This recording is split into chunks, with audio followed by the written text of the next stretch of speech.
High বন্ধুরা, তো দেখো এই ব্যাগেতে কী কেনা হয়েছে লেখাই আছে বড় বড় করে। তো আমি গিয়ে কিনে আনলাম, আমি দিদিকে কিনে এনেছি, কিন্তু সিমটা ছিল না, সিমটা মোবাইল দোকানে পাওয়া যাচ্ছে না। মোবাইলটা আমি তোমাদের আগে দেখাই, তারপর পরে কথা বলছি। মোবাইলটা হলো ছোট কিবোর্ড, ছোট ফোন। এই দেখো কালার, দুটো কালার দিয়েছিল, একটা এটা একটা ভায়োলেট কালার আর একটা ইয়েলো কালারের মতো সেট আছে। আর এটা হলো নোকিয়ার HMD, নোকিয়ার HMD। এখন স্যামসাংয়ের খুঁজছিলাম কিবোর্ডের, তো স্যামসাং তো পাওয়া যাচ্ছে না, তারপর নোকিয়া সেটও ব্র্যান্ড হয়ে গেছে, কিন্তু নোকিয়া সেটের HMDটা পাওয়া যাচ্ছে, এরকম সেট পাওয়া যাচ্ছে। আমি এটাই নিলাম।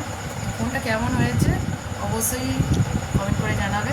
আর সিমটা যে দোকান থেকে ফোন কিনলাম সেই দোকানের ফোনের সিম পাওয়া যায় না, তো মাকে গিয়ে আবার সিমটা ছবি তুলে সিম নিয়ে আসতে হলো, আধার কার্ডে লিঙ্ক করে। ফোনটা কেমন হলো অবশ্যই কমেন্ট করে জানা। আর মা এই ছোটো ফোন কিনলো, কারণ মা বড় ফোন ব্যবহার করতে পারবে না। আর ছোটো ফোন কি এই লেখাগুলো দেখে দেখে অন্তত টাইপ করতে পারবে নাম্বার, সেই জন্য মা ছোটো ফোন কিনেছে। আর কেমন হয়েছে অবশ্যই কমেন্ট করে জানাবে।